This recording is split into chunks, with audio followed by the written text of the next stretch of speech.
ghetto. I dare you to make a change in your life. Now, I heard a joy of angels coming from heaven and my mind is full of praises. Then the Spirit of God lifted me up and I gave ear to the Spirit of God, and God spoke to me. He said somebody is going to be blessed tonight. Somebody is going to hear God calling them tonight. Let me ask you, is this you God is talking about?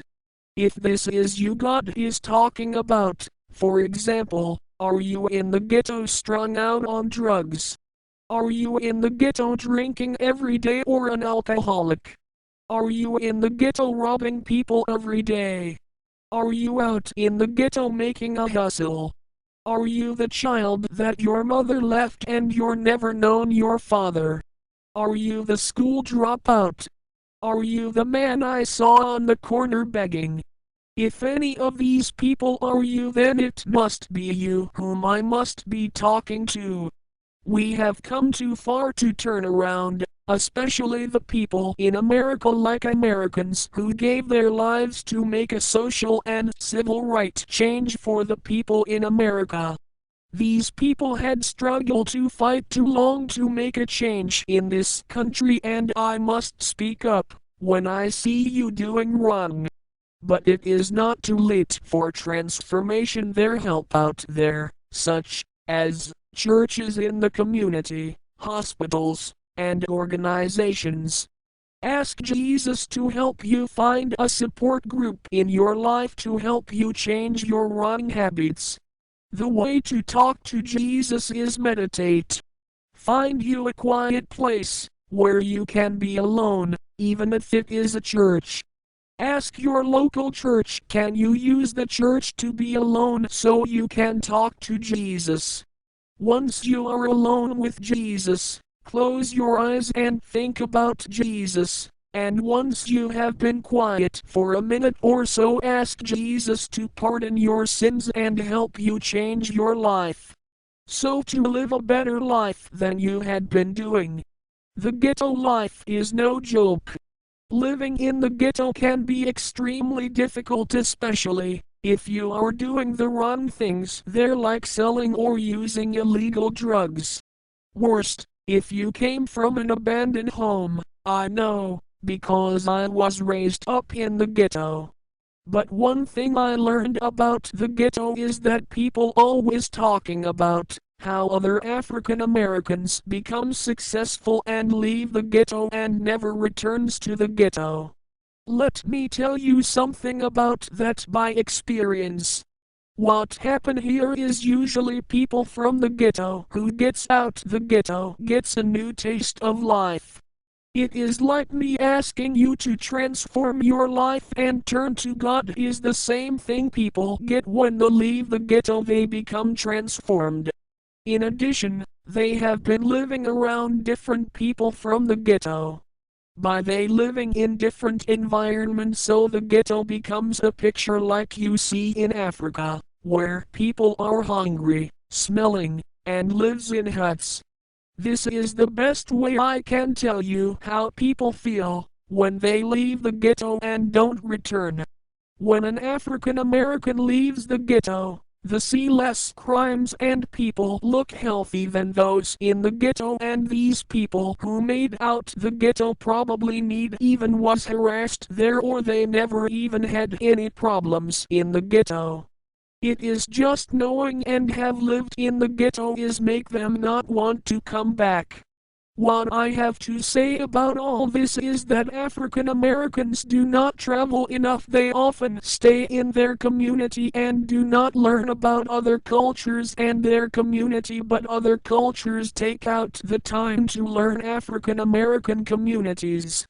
Now you do not have to have a lot of money to visit out your community. You can take a bus ride to the next city that you heard lots of whites live there and so the difference yourself, or you can stay in another city close to your where whites live and stay in a hotel for a while or eat in the white community for a while, and you will be able to identify culture differences.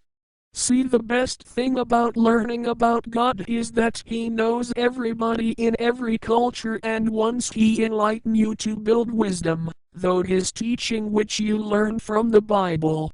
Your religion education will teach you about love, and you won't be afraid to visit white communities because of one reason, because you will be about God's business, and God's business is to witness about God throughout the world, including white communities too. It is time for African Americans to learn more about culture and to set standard in their lives to what they are not going to do. Now, I know someone out in the ghetto is tired of shooting and killing another person. Somebody out there in the streets are tired of the prison walls. Somebody out there is tired of being homeless. Somewhere in the ghetto somebody needs help but just do not know who to turn to, but I dare you to turn to Jesus for help, if you are a big enough man or woman to do so. It takes a strong man or woman to admit it to themselves they need help and submit themselves to God. God is the image of man, but men, are you losing the battle of being the image of God? Men, are you getting weak by selling and using drugs? Jesus can help, but He cannot help you unless you ask Him for help. Today, I would like to know how big a man or woman you are to stand for yourself and get help to get on the right track. Tomorrow is not promised, but today is the day you can make a change in your life. Today you can transform your life and make every change for a better for yourself and your family. Today you can be a man or a woman whom God intended to be. Let us raise to the top of the corporal ladder and achieve high goals. You do not have to go far to achieve your goal. You can do it right where you are by making this day a day of transformation of self-worthiness. You are the one can make a change in your life, and only you can make that change. I invited you today to take the biggest step in your life and transform your life to a new man or woman. Today I dare you to make a step in the right direction. If you like to make a change in your life, I ask you to ask Jesus to pardon your sins and help you to make a change in your life.